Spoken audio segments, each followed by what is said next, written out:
Mas Awi, P3 termasuk fraksi yang menolak revisi Undang-Undang Pemilu. Kalau tadi disampaikan oleh Kang Saan, ini tujuannya tampaknya baik sekali begitu. Kenapa kemudian P3 menolak? Apakah kemudian masih menganggap undang-undang yang ada saat ini masih relevan kok sebetulnya atau bagaimana?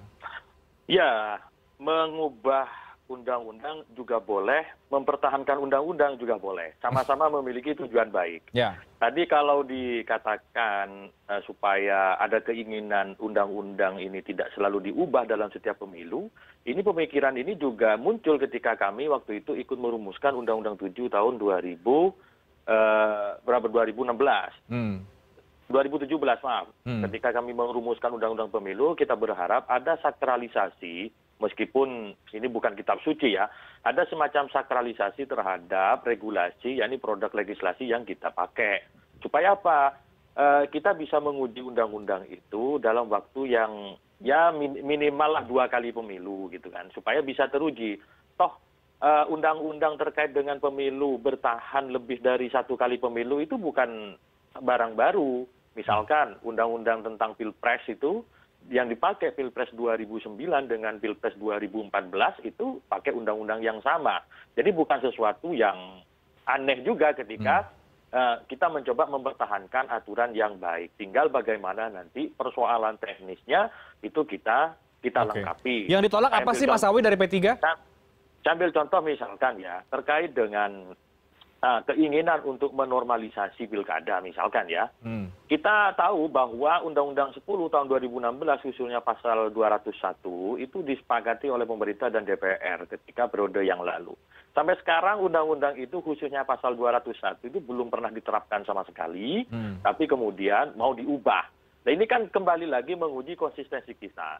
Kalau ada keinginan ingin menggabungkan, itu ya biasa saja namanya keinginan. Cuman kan kita mengingatkan, rezim pemilu dengan rezim pilkada beda strukturnya gitu kan. Contoh dari aspek anggaran saja, pemilu itu dari APBN, terus pilkadanya dari APBD. Sesuatu hal yang berbeda. Kalau kemudian debatnya adalah terkait dengan keserentakan ataupun secara teknis yang kemarin banyak menelan beberapa korban kalau itu dihubungkan, meskipun bisa jadi karena penyakit yang diderita KPPS itu masih bisa diatur dengan mekanisme. Contoh misalkan dalam proses rekrutmennya ada persyarat tertentu yang mewajibkan KPPS itu harus sehat, misalkan batasan usia sekian, itu kan bisa saja diatur.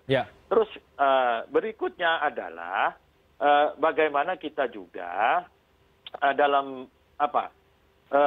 merumuskan sebuah kebijakan, ini masih sekali lagi ini masih draft awal gitu, masih debatable, masih bisa didiskusikan lebih lanjut. Memang ini menjadi usul inisiatif DPR. Lah karena menjadi usul inisiatif DPR itu, maka sangat dipahami ketika masing-masing fraksi berbeda pendapat. Itu hal yang lumrah. Ya. Gitu. Jadi Mas Awi, apa yang tadi disampaikan oleh Kang Saan soal karena menelan korban, polarisasi dan sebagainya, itu belum menjadi hal yang urgent untuk menjadi alasan bahwa undang-undang ini perlu direvisi?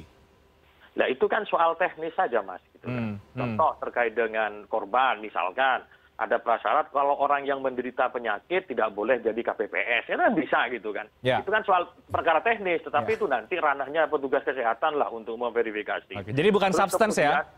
Soal polarisasi justru kita menginginkan supaya hiruk pikuk politik itu selesai dalam 1 tahun.